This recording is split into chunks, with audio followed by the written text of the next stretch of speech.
Can you tell us your name and your role? Alon Davidi, the mayor of Sderot. And Sderot, tell us a little bit about Sderot. For people that wouldn't have a clue, living in the UK, living in the States, what is it that's unique about this place? Sderot is a special town because the area and because the situation. I don't find another city all over the free world that been under this attack of terror, more than 10 years, more than 10,000 rockets to the area. Organization, the Hamas and the Jihad and the ISIS that put billion of dollars to try to kill us. They tried to do it from the sky. Now they try to do it under the ground, and now we see what they do every day. And it's really I not understand these people. I can think about a solution that we know that this is not about a ground, this is not about a piece of land, this is not about a price of oil or something. This is a ideologic, very, very bad ideologic that believe that if they will bring bad things to the area, they will solution their problem. So you live here, you're the mayor of this town, and you live under a constant state of attack. Yes. You live in a zone called the 15-second zone. Yes. And what does that mean for you, your people?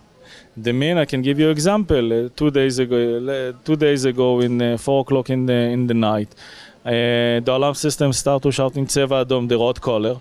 Yes, and I have 7 kids. We and my wife, we need to, in 15 seconds, we need to get 7 children. Get 17, wake them up, and we call Neria, we call Achia, we call all the names, and we need to take them, everyone together, to go to the shelter in 15 seconds. It's a bad story.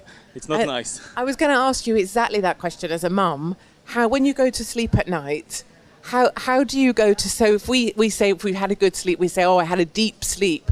Can you ever have a deep sleep? Do you sleep with like one eye, like open? First, in my seven kids, I have two children, 2 daughters that suffer from post-trauma problem.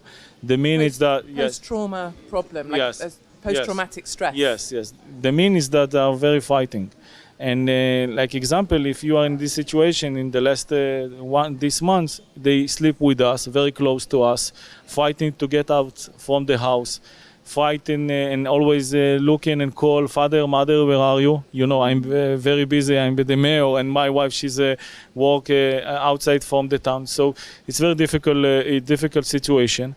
But we are not feel that we are miserable people. We feel that we are the front line on the battle against this terror, because I know when I sit and live in Sderot, and when you can go around, surround Sderot, and if you will see all the buildings and all the new neighborhood and all the happy people that live here, you will understand that this is not a local battle. It's not a local war.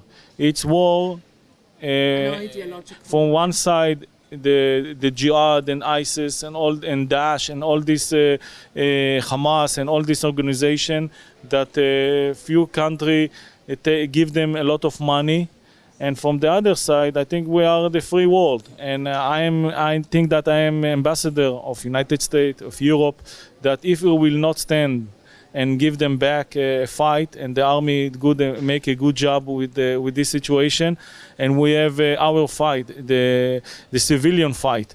And for us, when I wake up and I know that every morning people come to Sderot, live in Sderot, no run away, and new neighborhood building, so I think that we won. And I wanted to ask you the question that maybe people would ask at home would be, why does anyone come live here? If you build a new house, why would people come? What gives you that? I hear it in you, this I'm on the front line of this fight. A regular family, why do they come? Are they joining that fight? Are they standing up? What is it? Why do people come here? No, it's because me. I'm a good mayor. No, I'm kidding. Yes, you are. No, I'm kidding. Look, we have just one country. The Jewish nation have just, it's 2, United States and Israel. No, I'm kidding. We have just one country. And we see what's happened to the Jewish nation in Europe when someone wants to kill them and they cannot run in the Holocaust. No one can help them. And this is our lonely country, very small country, very strong country, very a country that believe that this is our land. We think that we bring to the world a good things. You know, everyone that use in a computer in United States, in all over the world, use with the mind of the Israeli people. We know about the Israeli cyber. We know about the high-tech of Israel. So we give to the world very good things. Besides that, we have a problem that we are surrounded with countries that believe in terror. We see what's happening in Syria. We see what's happening in Lebanon. We see what's happening in Gaza.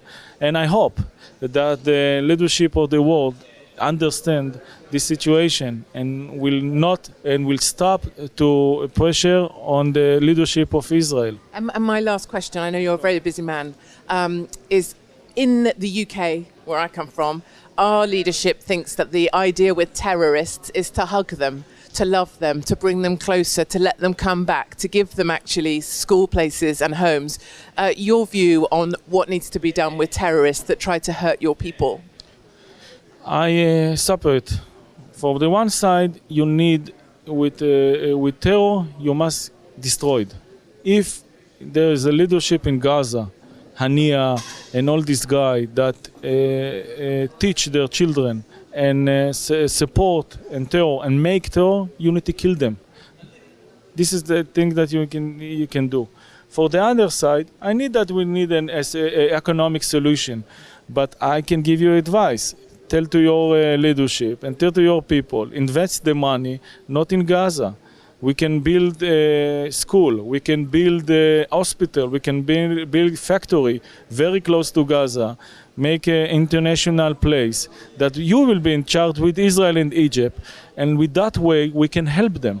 But to take money to an organization like UNRWA, an organization that in the end the money, they say that they send the money to the hospital and to the school, but we see what they do. They invest billions of dollars and a lot of time to just make tunnels under the ground. For what? To go outside after 2 years and to try to kill our children? I think this is not a good goal. And you know, I understand why the Hamas do it, because you have a problem. You cannot give a good answer to their people. But I cannot understand an organization from Europe that support in the Hamas and support and send money.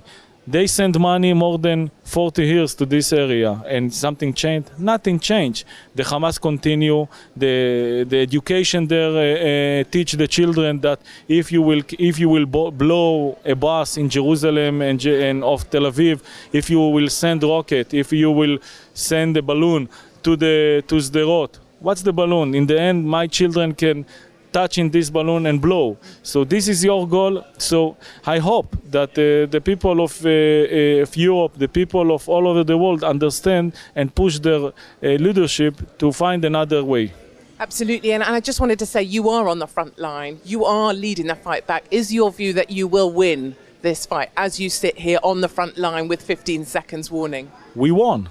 We will not win. Every day that you can come to Sderot and go around, drink coffee, go to the market, enjoy. Yeah. This is our one. This is a win.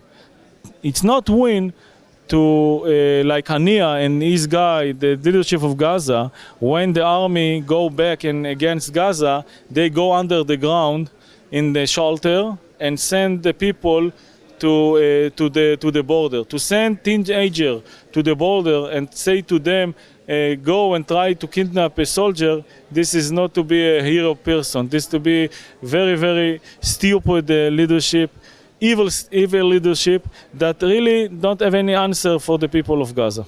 Last question, I promise. Will you come and lead the UK? Because we really need someone like you. Could you come and be our mayor in London, please? Because ours is really rubbish.